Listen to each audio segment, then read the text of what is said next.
Nagbabasa ka sa bahay? Nagbabasa ka? Isain po yan. Ano? Tuturo sa'yo. Tayo ay po. Okay. Sige, lagi ka magbabasa ha. Kahit medyo hirap, pag halimbawa, sino nagtuturo sa'yo sa bahay, magtatanong ka sa kanya kung tama yung binabasa mo ha. Pag hirap ka talaga na hindi mo talaga siya alam basahin, pwede mo rin tanungin kung sino yung nagtuturo sa'yo sa bahay. Basta huwag mo kalimutan araw-araw, dapat nagbabasa ha. Kasi hindi mo matututunan yan pag hindi mo sinubukang gawin ha. Dapat everyday talaga magbabasa, magkakalimutan na. Marunong ka naman ang magbasa, konti practice na lang, mas mapapabilis mo ka ha. Basta lagi mo gawin. Basa ka sa umaga pag walang pasok, sa hapon basa ka din, o kaya pag may pasok naman, kasi nagbabasa naman tayo dito, di ba? Sa sunod na sa gabi, bago matulog, magbasa ulit. Huwag ka tatamaran yung pagbabasa. Anong sagot mo? Opo. Opo. Yan. Okay. Sige, let's start. Dito muna.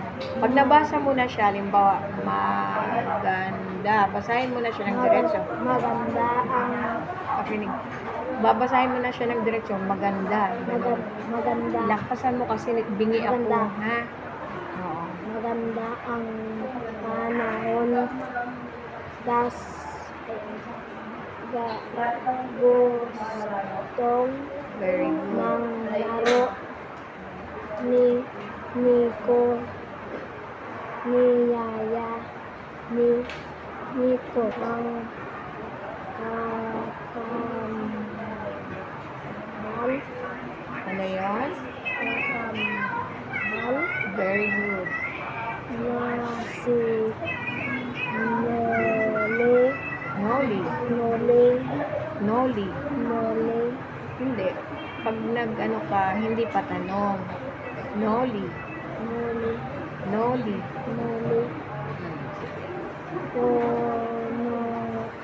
Pumunta. ang Kambal. sa labas. Oh, teka muna. Ayun o, tingnan mo. Pag binasa mo siya, pumunta ang kambal sa labas. Kasi may tuldok siya, o. Kailangan titigil ka, ha? Pag may tama, magpapahinga. Pag may tuldok, titigil ka. Tsaka ka uli magsisimula dito. Panibagong pangusap yun. Pumunta ang kambal sa labas. Ganon. Basahin mo nga. Ulit. Mali. Pumunta ang kambal sa labas. Sa labas. Yung tono, tingnan mo. Sa labas. Yun. May dala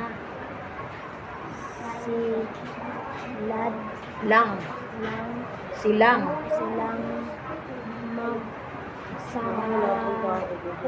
Mga.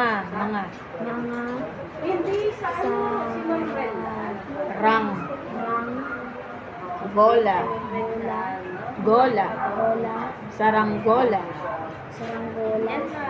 Saranggola. Wag patanong. Saranggola. Yon, very good.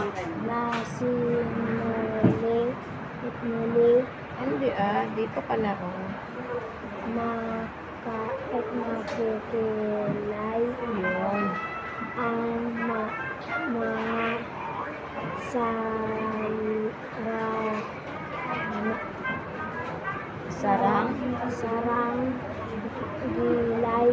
Saranggola.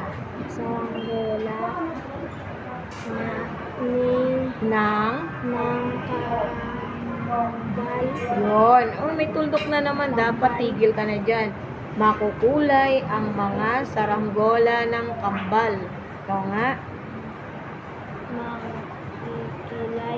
Makukulay ang mga saranggola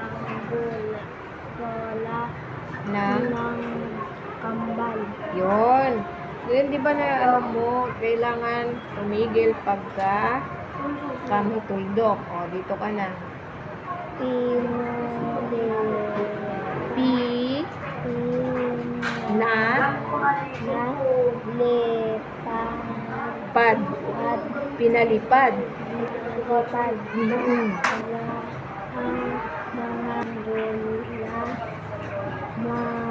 Saranggola. Saranggola. Oh, may patanong ka na naman. Oh, pakinggan mo ako kung paano ko siya binasa ha. Pinalipad agad nila ang mga saranggola. Nilipad nila ang mga saranggola. Saranggola. Saranggola. SF. Ito lang. Fan.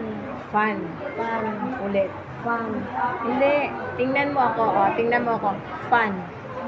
Fan. Yun. This.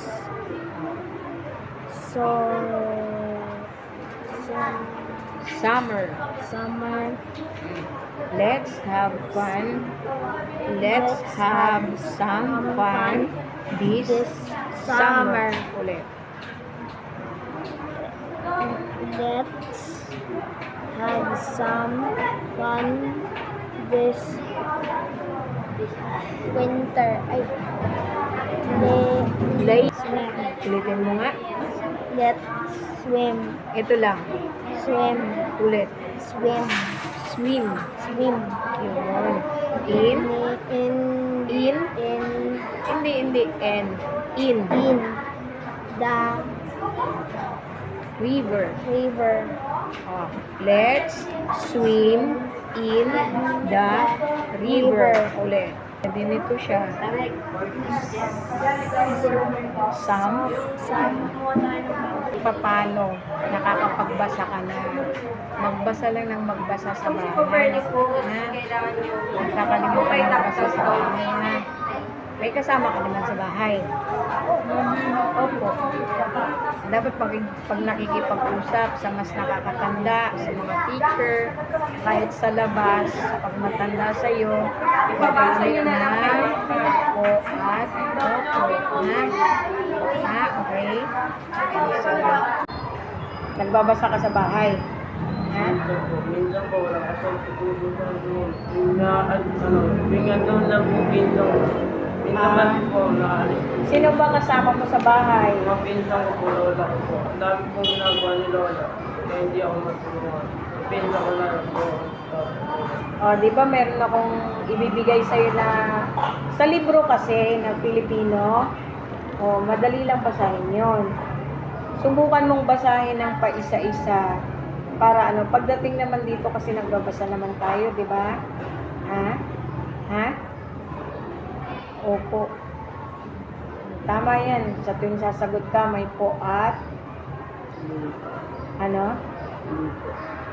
may sagot na gumagamit ka ng po at saka opo. Kasi yun naman talaga ang dapat. Lagi tayong may salitang paggala. O, basahin mo siya ng malakas. Maganda ang ganda ang Sa bahay, kung walang magtuturo sa'yo, pwede mo namang pagsigapang basahin siya ng paunti-unti.